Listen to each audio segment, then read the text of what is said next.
Going back to your early career, your first playoff experience, what do you remember about, when did you recognize, I guess, the difference between the regular season and the playoffs? How long did it take you to realize, okay, this is different? It's a tricky question. I mean, the game's a lot different. So, when I came in the league, we had tape shoot-arounds, and I was practicing every day for 2 hours a day and playing 35, 40 minutes a game. So, I mean, that intensity was always there. So the game's a little different now. And, it's not like you can have a switch going to playoff mode, but, the last few games we had to win. So hopefully that carries over for us, and hopefully we can have a good understanding of it right away. Andre, when the Nuggets throw the ball into Jokic, what's the responsibilities of everyone else on the perimeter? Yeah, I mean, you're looking at personnel, shooting percentages. That's playoffs when you're digging into the details. Knowing who are really good finishers around the basket with their cuts. Who cuts from the perimeter, cuts from underneath the basket. Jokic and AG do a really good job of playing off each other, circling around each other with that. They kind of have a really good understanding of how to flow off each other, and, turning your head to the ball sometimes is the proper defensive technique, but you can get hurt by it. And it's about communicating and being on one accord defensively too. So, that defense works on a tight string, and, you can't let it get out of whack. After your time in Miami, when you came back to this team, how much were you thinking about championship potential? Going to the finals a good amount of time. I guess the first day of practice, second day of practice, I saw that, you got potential. The league's in a situation now where it's wide open. You got your 5 or 6 teams that have a legit chance, but 6 teams is a lot of teams to have a chance to win it all. Normally, it's down to 3, maybe 4, but, we're interested in the state of the game. So, I always thought we would, we got one of the best players in the world of all time. And then we got one of the best defenders in the world of all time in terms of a basketball IQ brain. And, go on and on and on, accolade that one of the best shooters, and people trying to figure out what he would come back and look like. But we got some other guys who were the best at what they do. Wiggs is he's in that league of the guys like him. He's at the top of that. And then JP's at the top of what he does really well with the young guys. So you put it all together, you got a chance. But you got a Denver team that, our weaknesses, other teams can expose and win. So, we could be a team that loses early or win it all, which is kind of been something we've been struggling with all year. And I think it comes down to the level of focus that we come with. We can get young sometimes with the way we throw the ball around. In Draymond's first game back, he declared, we want to win a championship this season. Clay backed it up. I know Steph and other players want this. Everybody, I would assume, in the room wants this. How difficult is it, and how much urgency is there to capitalize on this roster and potentially those feelings of windows closing? Yeah. Well, you always want to make the most of your opportunities and trying to make runs at it, and you never. We've been a little bit spoiled, in terms of, what Clay, Draymond, and Steph has done. We've been really spoiled, and we think it's like easy, and it's really, really hard. And like I said, it's kind of like trying to explain to the young guys that it's a different feeling in the playoffs, but it's not just our guys. It's the entire league. I think the league's little. We got to bring back that, I did my podcast with Isaiah Thomas, and he said, not only would I beat you physically, but I was going to beat you more mentally. Like, I'm making you go to your weak spot every single time. And now we just kind of, the game's loosened up a little bit. You can't really guard as well as you used to be able to. So, you just got guys just throwing up 40 and 50 points, like just on any given day. And, I hope we're not getting too far away from, that the mental side of the game, because that's what separates the really elite teams from everyone else. And it's just how, it's like playing chess. And we slowly but surely getting back to playing checkers. And that's why I say there's so many opportunities to go out there and win it. So, whoever comes with the most focus and whoever can lock in and make the best adjustments on the fly, those are the teams that normally, put themselves in the best position to win it all.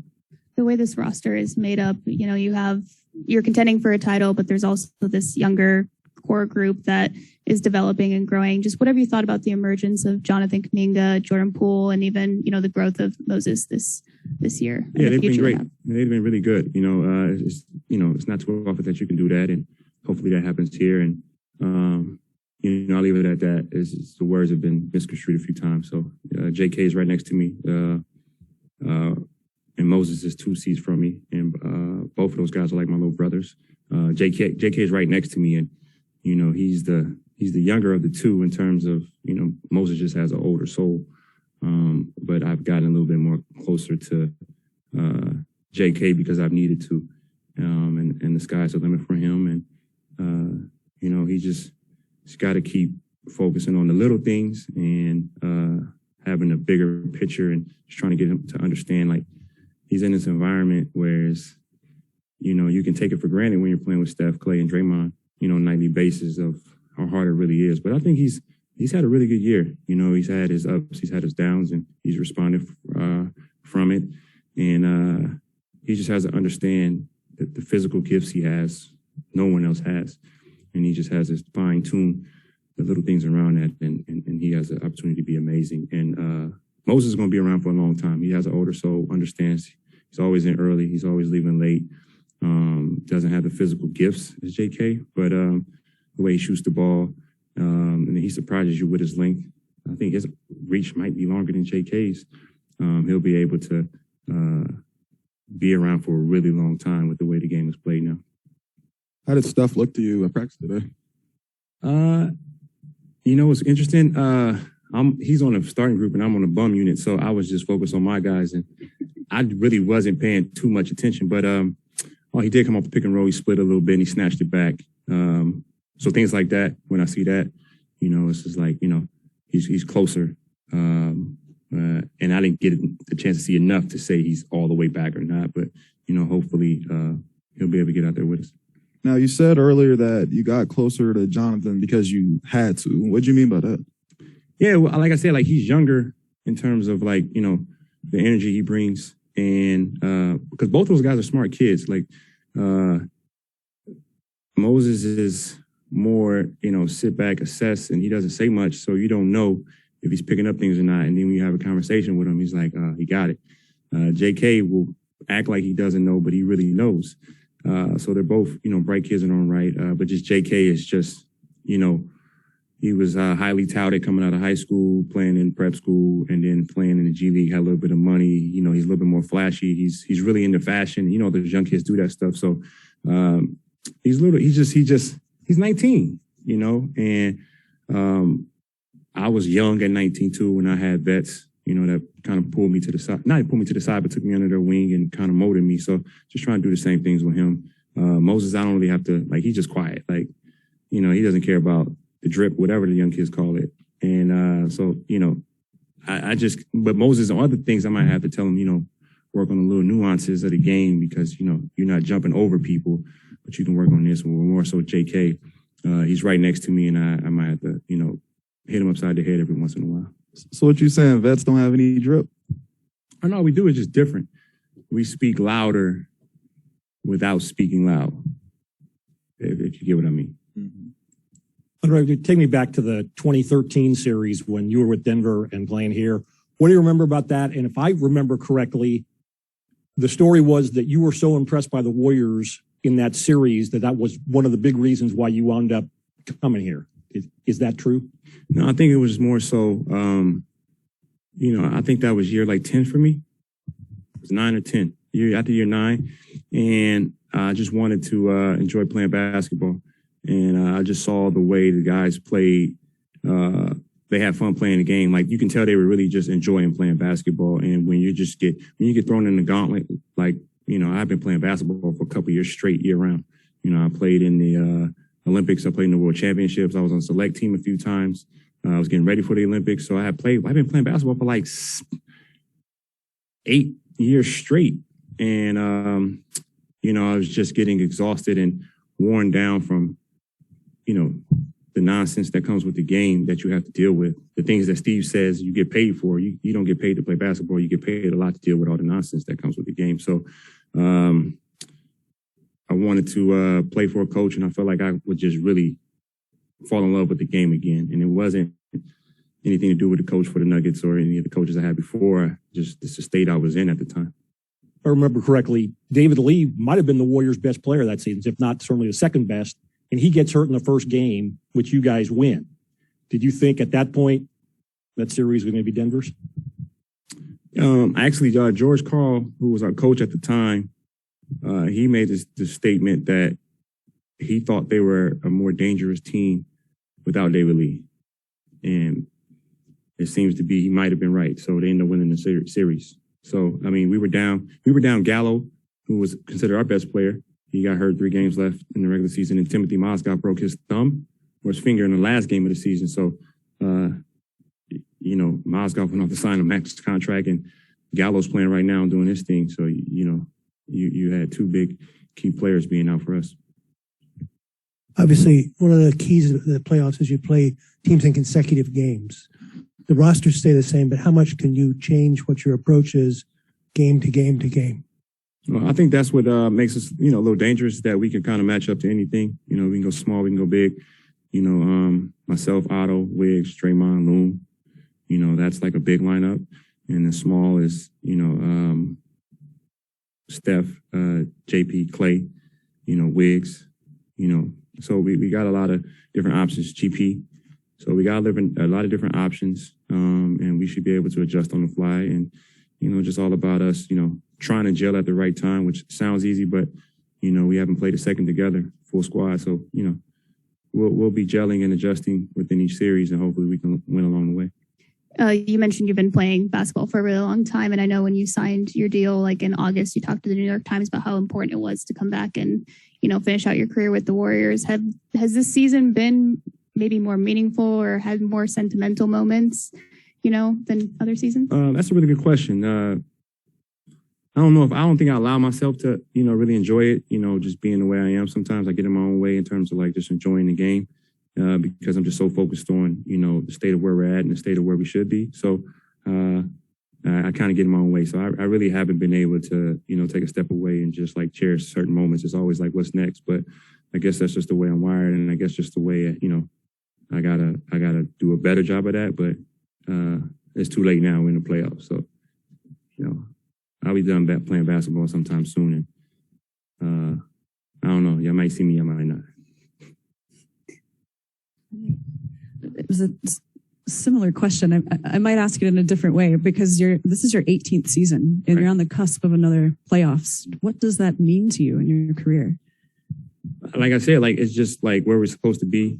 And I think I've been thrust with not thrust, but I just picked up a lot of responsibility on my own, just trying to make sure, it's funny because sometimes I figure out why do I care so much, just really locking in on a lot of different things and, interacting with certain people, to making sure that they're good, even if they don't directly affect us on the court, but maybe off the court. And I think it just comes back to, somebody like Steph. And I guess if I cherish anything, just trying to make sure that, things are going the right way for him in the heightened years of his career. So I guess that's what it is, just trying to make sure everything's tight and right for him and making sure that shit doesn't go all crazy. Andre, in your expert opinion, do you look at Jordan as someone who could be a max player in this league? I mean, well, yeah, it's my duty to make sure that, people understand how good he is, but I don't even have to do that. I think Monty Williams, coach for Phoenix Suns, really said it. He's so dynamic in the different ways that he can score, and it's like you've got to put a lot of attention on him. How many guys are like that in the NBA, period? Think about it. Like, how many guys do you have to throw the kitchen sink at because they can score in so many different ways, whether he's shooting, catch and shoot, off the dribble, getting to the basket, his finishes left and right hand, being able to pass the ball. Now he's figuring out how to draw fouls, and it's not many guys like that. You got 2 guys in Brooklyn. You got a guy here. You got, they're saying James Harden isn't really himself, but he can certainly fill it up. And, Tyler Heroes, is trying to put himself in that conversation. You got a kid down in Atlanta, Trey Young. There's a few others I'm missing. Devin Booker's great. Chris Paul still got it. But I'm talking about like the scoring, the way that he can score. He scored 20 or 25 for a really long time. And in this league, these kids can score a lot, but a guy have 40 and he won't score 20 the rest of the year. But he's been very consistent with it, which is what I've been most proudest of. And we're getting him on a defensive end too. So he's been taking a beating on, our constructive criticism, but he's taking it, and which says a lot about, the kid from that generation. So, he's only 22, 23 years old. Yeah, like he's always going to be able to do that. And then he's only going to get smarter because he's a hard worker. So he's going to score at this clip at least 8 more years. So, we put a premium on scoring now in this league. So, you tell me if he's a max, that's a max player now in terms of how they're setting that bar. So there it is. What is the defensive challenge in 2022 of guarding a team that runs everything through the center and he can average, 10 assists a game, basically? Just what is that challenge? Yeah. He's just really dynamic and he draws a lot of attention, but they do a really good job of they're so in line and in tune with one another. It's like a machine, like knowing when to cut and how to cut is more than just cutting. Like I said, we have the way Aaron Gordon cuts underneath, but the way that, Barton sets up guys and he's very dynamic. He's shooting a lot of threes, but he's making them and he's so dynamic and he can get to the basket as well. He's always been a guy who can handle and do a lot of different creative things with the ball.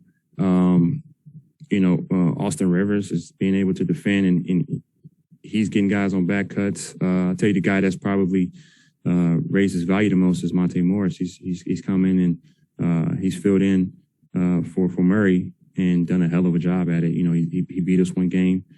He's shooting the ball well. Jeff Green has had a great year. I think he's flown under the radar and kind of got his, I wouldn't say his career. He's always been this good. He's just in a really good position for him to, be able to play his style of basketball and really just hone in on that and not try to be what others wanted him to be. And he's one of the key factors. And he's finishing the ball great. He shoots it better than people think. And, when you have all that with a guy who can pass, you got to honor split cuts. And then you're trying to run them off the three. But the way the guy passes, when you turn your head, that's really how you guard a back cut. You turn your back on the ball for a split second, and that's when he throws it. And then you got to have help side, which causes a chain reaction, help, and it's a swing, and guys are shooting it really well, and that's what makes them a tough team.